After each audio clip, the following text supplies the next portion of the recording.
Welcome back to the 8th episode of the Diving Into Sports podcast with your hosts Lyle and Nash. Henry. Let's dive into today's topic. Wyndham Clark wins the U.S. Open in kind of shocking fashion over one of the biggest fan favorites and greatest golfers ever, to be honest, Rory McIlroy. And it was a very fun tournament to watch, obviously, with live players getting to play a stacked field. I mean, just look at the top 10.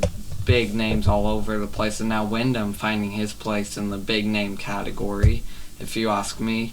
Nash, what were your thoughts on this? I know some people didn't like it as much, but I really did enjoy the course Los Angeles Country Club. So I thought it was a fun week all around. I was glad to see Wyndham get the win. It was very emotional for him, especially because his mom passed away when he was in college, early college, and she's one of the people that introduced him to the game. So I was happy for him, and it was a fun week, very fun. Yes. And before we dive in deeper, I want to say that I know it's been a while, and I'm sorry for that. We both are, and we're going to try to upload pretty often here and over the next few months and hopefully beyond, and I hope you guys all like the content we're giving to you, and we'll have a fun time doing it. So, with that aside, the U.S. Open, Wyndham Clark, definitely emotional like you just said. Rory McIlroy, a lot of people wanted him to win, hasn't won a major in 9 years now, said it would mean more to him than anyone else for him to win. I mean, how could it not when you're that good and you're that close so much, but you don't win? It would be crushing, but I know he'll get that eventually. And then Scheffler right behind him, of course. Cam Smith in fourth, I really like that. I thought he'd do well, and he did. He always delivers in the majors. He did well in the Masters, and now this, I think with the merger, if the LIV players get back on the PGA, I think he's one of the best golfers in the world for sure. Yeah, it was a really cool leaderboard with obviously the mix of LIV and PGA, which is always interesting. And then there were names that I liked up there, like Minwoo Lee. I think he's a great rising star. He played really well on the DP World Tour before he shifted and got temporary exemption on the PGA Tour, and he's really thrived lately. It was his best major finish, top 5 at 5 under, so I think he's going to continue to rise. He plays this week at the Travelers. And then Tom Kim also had a really nice last couple days to finish in 8th at under 4. He's been on a tear lately, so I think he's another good rising star. But honestly, how can we go too far into this podcast without mentioning Ricky Fowler? You gotta feel for the guy. Over 5 in round 4. Hasn't ever won a major. Such a likable guy. Didn't get that win. Finished tied 5th with Fleetwood and Minwoo. But, man, I really wanted it for him. I feel good for Wyndham. I'm not taking anything away from him, but I really wanted Ricky to get that win. He's been on the climb back for so long.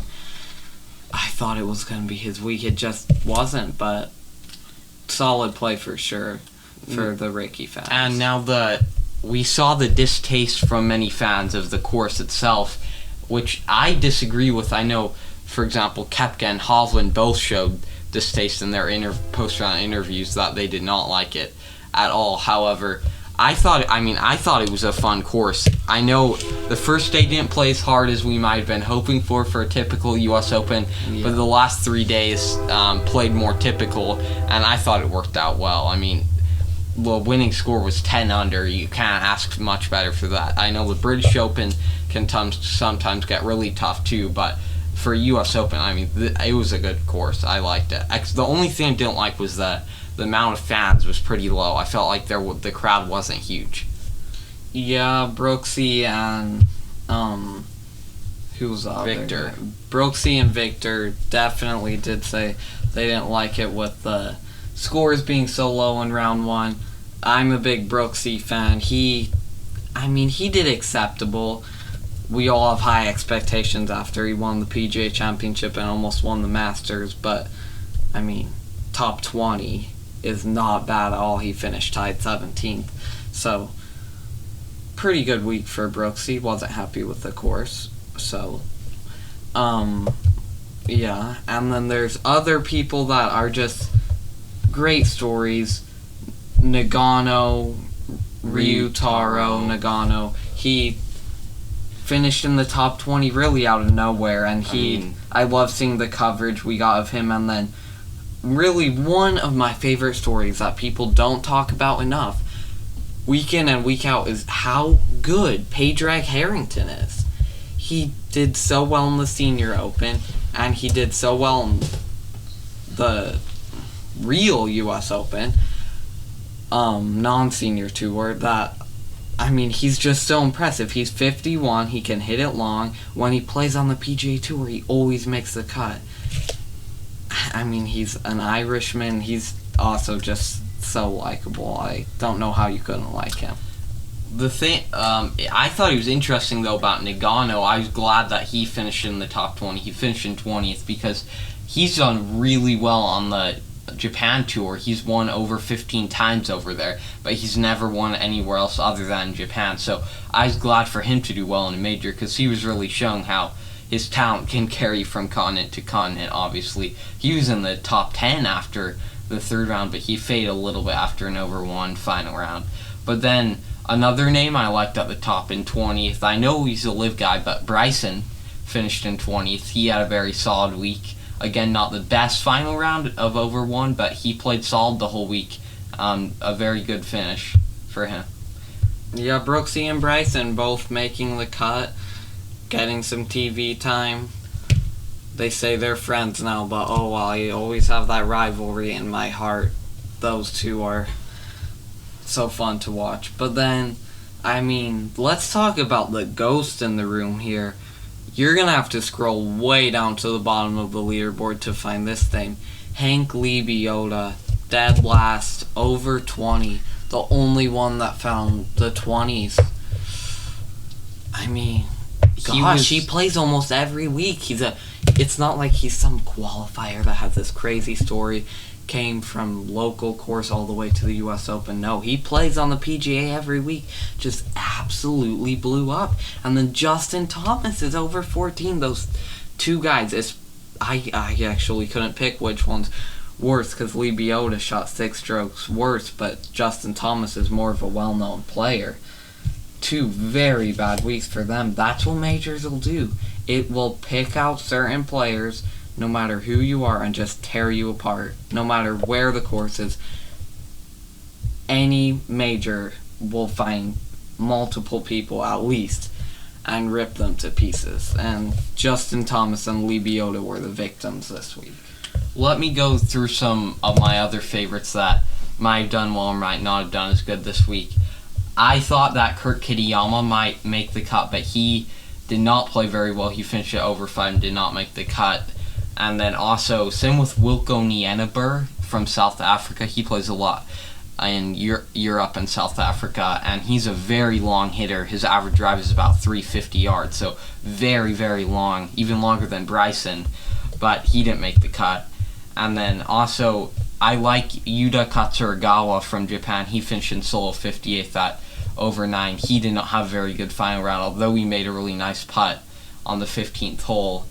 And then there were also some other names like Aldrich Potgeider, Maxwell Moldovan, amateurs that I like that made the cut, and Gordon Sargent, the low am who played very well the whole week from Vanderbilt. He's a very good long hitter, rising star.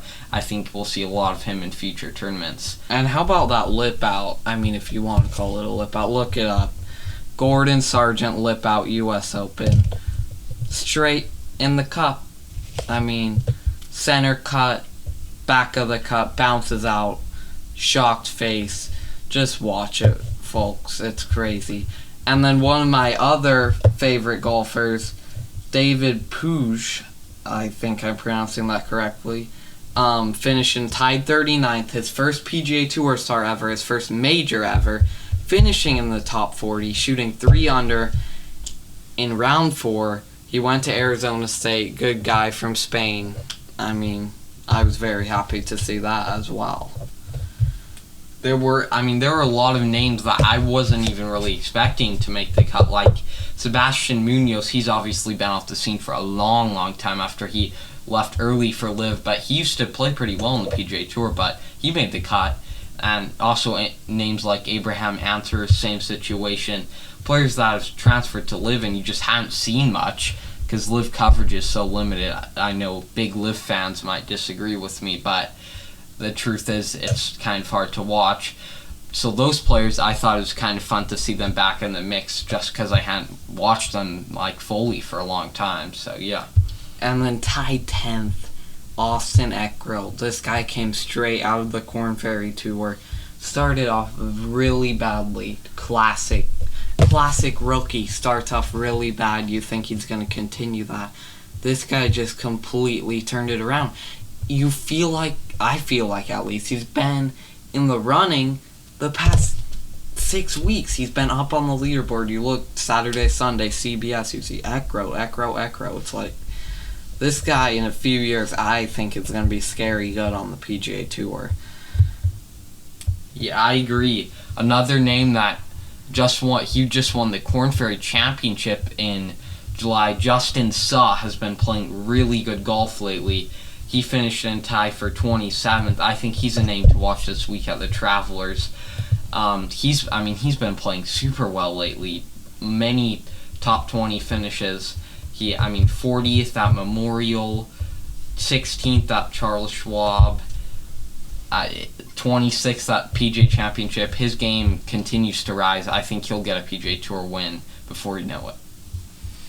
Yeah, him and Eckroll, quite frankly, are pretty similar when you think about it. Except Suh really had more success on the Korn Ferry Tour, but two future stars. It was such a fun week to watch on TV. It would be so cool to be there because the energy was electric at the end there, because it's not like it was a blowout. Wyndham Clark only won by a stroke over Rory, so it was really fun to watch.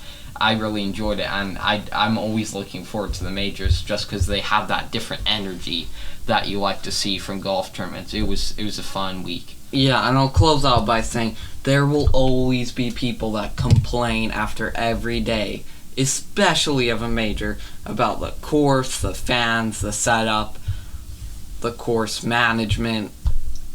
There'll always be complainers, and honestly, I didn't see too much wrong, and I love the short little par 3. I actually didn't mind the course. And how can you not like a major? Great week. Wyndham gets the win. Rory comes in second. Travelers is next. We'll see you after the end of that week. Thanks for tuning in. Remember, you can listen to Diving Into Sports on Spotify, YouTube, Amazon Music, iHeartRadio, CastBox, Pocket Casts, and Stitcher. We'd love it if you could follow us on all of those platforms. And check out our Twitter account. Our handle is @NashAndLyle. By the way, we're now available on Google Podcasts as well.